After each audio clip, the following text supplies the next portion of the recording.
దక్షిణ కైలాసగా విరాజిల్లుతున్న శ్రీ కాళహస్తి ఆలయంలో బ్రహ్మోత్సవాలు 13 రోజుల పాటు ఘనంగా జరుగుతున్నాయి. అందులో భాగంగా మహాశివరాత్రి రోజు భక్తులు మహాశివుడిని దర్శనం చేసుకోవడానికి భారీగా తరలివస్తున్నారు.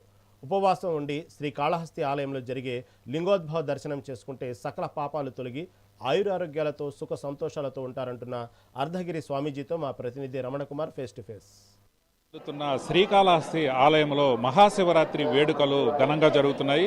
పెద్ద ఎత్తున భక్తులు ఉదయం నుంచి కూడా బారులు తీరి స్వామి అమ్మవార్లను కూడా దర్శించుకుంటున్నారు.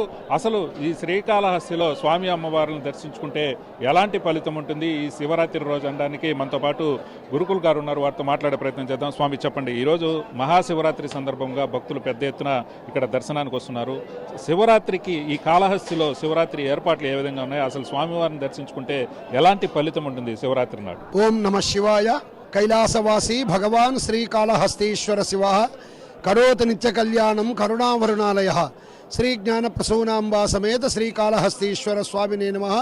శ్రీ జ్ఞాన ప్రసూనాంబా సమేత శ్రీకాళహస్తీశ్వర స్వామివారి యొక్క క్షేత్రమందు మాఘ బహుళ అష్టమి నుండి కూడా మహాశివరాత్రి బ్రహ్మోత్సవములు 13 రోజుల పాటు అత్యంత వైభవోపేతంగా నిర్వహించబడుచున్నాయి.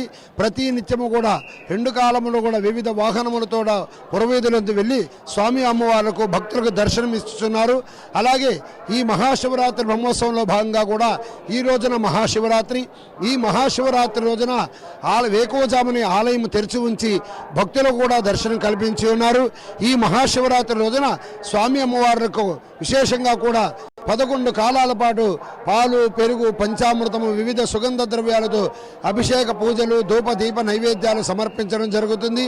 బ్రహ్మ ముహూర్తంలో మహాశివ ప్రారంభమయ్యి ప్రదోష కాలమందు, రాత్రి కాలమందు కూడా అభిషేకం నిర్వహించి 11వ కాలాభిషేకమే లింగోద్భవ కాలాభిషేకంగా పరిగణలోకి తీసుకొనబడుతుంది. ఈ మహాశివరాత్రి రోజున ప్రతి భక్తుడు కూడా వేకోజామనే లేచి స్నానమాచరించి ఉపవాసముండి ఆ రోజంతా కూడా ఉపవాసముండి సాయంకాలం అంటే ప్రదోషకాల సమయంలో కూడా మరలా స్వామి అమ్మవారు దర్శించుకొని రాత్రి జాగరణ చేసి లింగోద్భవ కాల సమయంలో శ్రీ స్వామి అమ్మవారు దర్శించుకున్నట్లయితే ఈ పార్వతి పరమేశ్వరుల యొక్క అనుగ్రహం చేత వారు చేయుచున్న వృత్తి, ఉద్యోగ, వ్యాపారము, వ్యవసాయం, వ్యవహారములందు కూడా అభివృద్ధి కలిగి కుటుంబంలో కూడా సుఖ సంతోషముగా ఉండి పిల్లలకి మంచి విద్య, ఉద్యోగము, కళ్యాణము, సంతానము, ఆరోగ్యము, అష్టైశ్వర్యాలు కలుగును. కావున ప్రతి భక్తుడు కూడా ఈ మహాశివరాత్రి రోజున ఉపవాసముండి లింగోద్భవ కాలంలో దర్శించుకోవలసిందిగా కోరుచున్నాము. అలాగే ఈ మహాశివరాత్రి చాలా విశేష ఫలప్రదమైనది. మహాశివరాత్రి రోజున ఉపవాసముండి జాగరణ చేసి లింగోద్భవ కాల సమయంలో దర్శించుకున్నట్లయితే పరిపూర్ణంగా స్వామి అమ్మవారి యొక్క అనుగ్రహం కలుగుతుంది.